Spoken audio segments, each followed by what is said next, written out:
오늘 하나님의 말씀은 예레미야가 3장 19절부터 23절 말씀입니다. 내가 고초와 재난 곧 쑥과 담즙을 기억하소서. 내 마음이 그것을 기억하고 내가 낙심이 되오나 이것이 내가 내 마음에 담아 두었더니 그것이 오히려 나의 소망이 되었사옴은 여호와의 인자와 긍휼이 무궁하심으로 우리가 진멸되지 아니함이니이다. 이것들이 아침마다 새로우니 주의 성실하심이 크시도소이다. 예수님은 예수님의 제자들에게 그들이 누구인가에 대한 곧 예수님의 DNA를 가르쳐 주시고 선포하셨습니다. 그것이 다름 아닌 주일마다 말씀을 증거하는 팔복이로, 팔복의 첫 번째는 심령이 가난한 자는 복이 있나니 천국이 저들의 것임이요입니다. 여기에 가난, 푸토코이라는 헬라어 단어는 절대적인 가난입니다.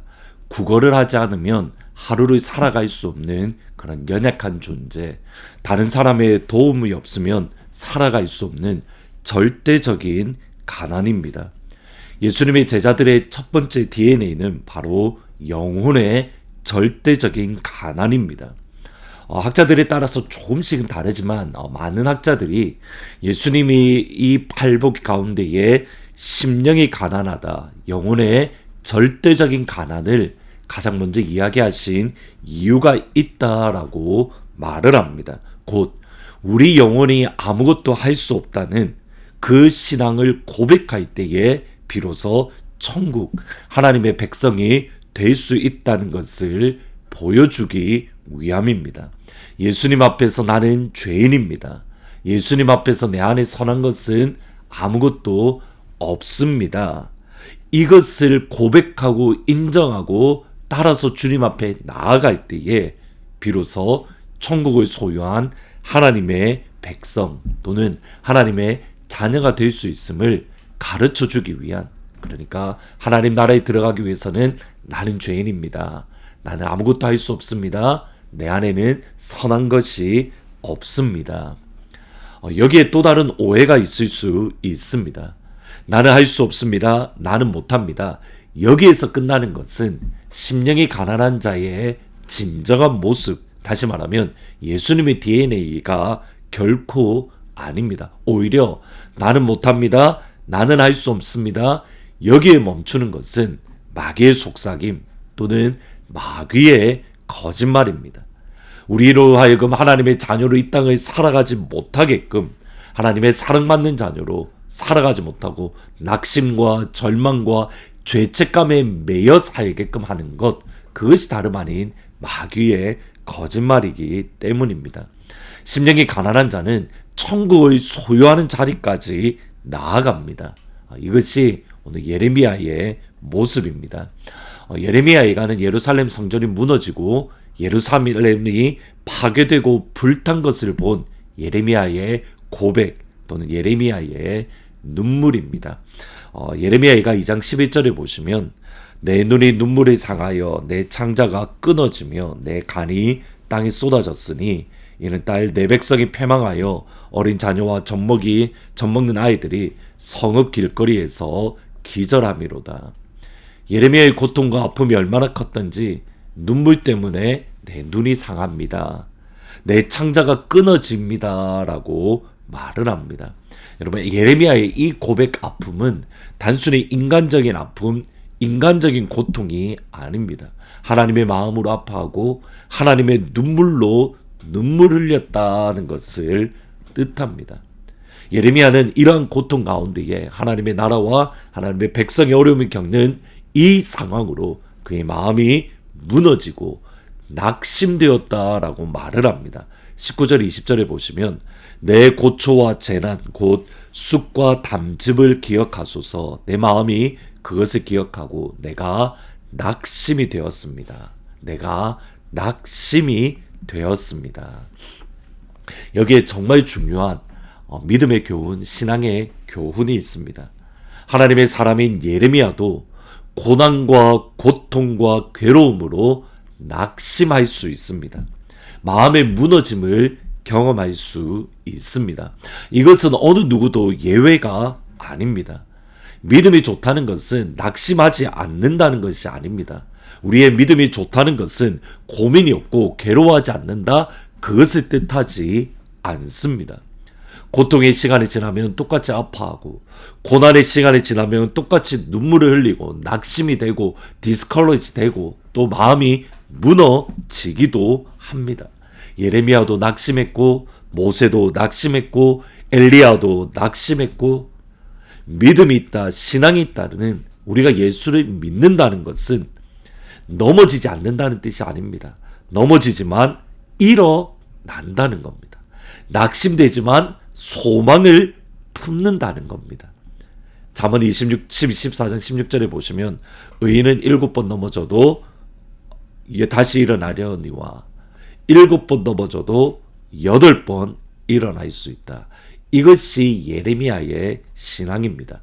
20절부터 23절에 보시면 내 마음에 그것을 기억하고 내가 낙심이 되었습니다. 예레미야가 낙심이 되었습니다.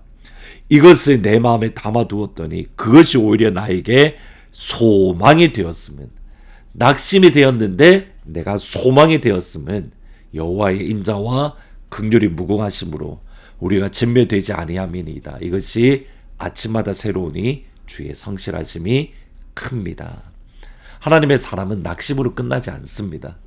그곳에서 일어나서 아버지께 나아갑니다. 하나님의 인자와 하나님의 긍휼이 무궁하기 때문에 하나님의 긍자와 긍휼은 날마다 아침마다 새롭다는 것을 하나님의 사람은 알기 때문입니다. 스펄전 목사님은 설교의 황태자라고 말할 정도로 정말 설교를 통해서 당대에도 은혜를 끼쳤을 뿐만 아니라 오늘날에도 그분의 설교를 읽으면서 위로받고 힘을 얻고 또 영적인 공급함을 받는 그러한 믿음의 사람입니다. 그런데 스펄전 목사님은 심각한 우울증을 앓고 있었습니다. 목사님이 심각한 우울증을 앓게 된 몇 가지 이유가 있습니다. 첫 번째로는 동료 목사님들의 강한 비난과 비판이 있었습니다. 심지어 동료 목사님들의 비난과 비판으로 그분이 속했던 총회에서, 교단에서 징계를 받을 정도로 많은 비난과 비판을 받았습니다. 두 번째로는 스펄전 목사님의 아내였던 수잔나 사모님이 병으로서 참 많은 어려움과 고난을 겪으셨습니다. 심지어 목사님이 목회하시는 27년이 넘는 시간 동안 예배에 참석하지 못할 정도로 사모님의 건강이 많이 안 좋으셨습니다. 세 번째로 목사님 스스로도 많은 병으로 어려움을 겪었습니다. 심지어 그 병으로 인해서 목회하는 시간의 3분의 1을 설교하지 못했을 정도로 그는 병으로 어려움을 겪었습니다. 마지막으로 이러한 모든 것의 계기가 되었던 것이 서레이 가든 음악당이라는 곳에서 이제 12,000명의 사람들이 이제 겨우 22살 된 스펄전 목사님의 설교를 듣기 위해서 모였는데, 그것을 비판하고 시기했던 누군가가 거짓말로 불이야라고 예배 직전에 이야기를 한 겁니다. 불이 났다는 소식을 듣고 사람들이 놀라서 피하는 가운데에 많은 사상자들이 났고 심지어 7명이 죽는 그러한 어려움이 있었습니다. 이러한 어려움으로 인해서 목사님은 우울증으로 어려움을 겪으셨습니다. 그 다음이 중요합니다. 우울증을 겪을 수 있습니다. 믿음의 사람도 우울증을 겪을 수 있고 예수를 믿는 사람도 낙심이 됩니다. 그런데 거기서 한 걸음 나아가서 하나님의 은혜를 붙잡았습니다. 천국에 대한 소망을 가졌습니다. 하나님의 능력을 의지하고 하나님만을 바라보는 그 신앙으로 하나님 평생을 살아가셨던 겁니다. 그래서 그분의 고백은 나에게 있어서 하나님은 나의 머리이십니다. 나의 주관자이십니다. 나의 능력이십니다. 오늘 이 은혜가 사랑하는 하나님의 모든 가족들에게 이미 함께하는 줄 믿습니다. 우리가 예수를 믿고 있다면 예수님의 소망, 예수님의 인자, 예수님의 긍휼이 여러분과 새롭게 하고 있는 줄 믿습니다. 그 소망으로 오늘 하루를 살아가기를 진심으로 축복합니다. 함께 기도해 주실 때에 특별히 콜로라도에서 지금 은혜가 재활하는 과정 가운데 있습니다. 하나님의 은혜로 치유하시고 회복해 하시며 이전보다 더욱더 강건할 수 있도록 은혜를 위해서 같이 기도해 주시고, 또 저희 엔젤을 위해서도 같이 기도해 주시고, 또 이금래 권사님과 이용복 장로님, 또 교회 성도님들 가운데에 부모님들과 또 자녀들 가운데에 그런 아픔을 겪는 분들이 많이 계십니다. 하나님께서 치유의 광선을 발하여 주십시오. 다시 한번 고백하시겠습니다. 예수님이 치유하십니다. 예수님이 치유하십니다. 같이 고백하시면 좋겠습니다. 기도하십니다. 하나님, 낭만 가운데서 낙심되지만 그 가운데 머무는 것이 아니라 천국을 소유하는 자리, 하나님의 인자와 은혜 안에서 소망을 품는 그 자리까지 나아갈 수 있도록 아버지 도와주옵소서. 예수님이 치유하십니다. 그 치유의 이름을 믿고 의지하고 고백하는 복된 하루가 될 수 있도록 주여 인도하여 주옵소서. 예수님의 이름으로 기도합니다.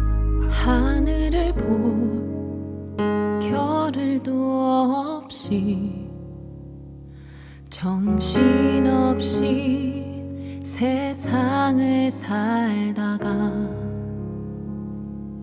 마음의 먹먹함이 내 삶을 짓누를 때 그제서야 주님을 찾습니다.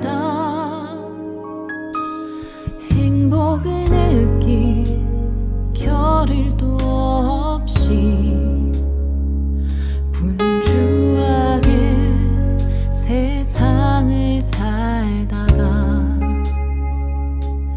인생의 허무함이 내 삶을 짓누를 때 그제서야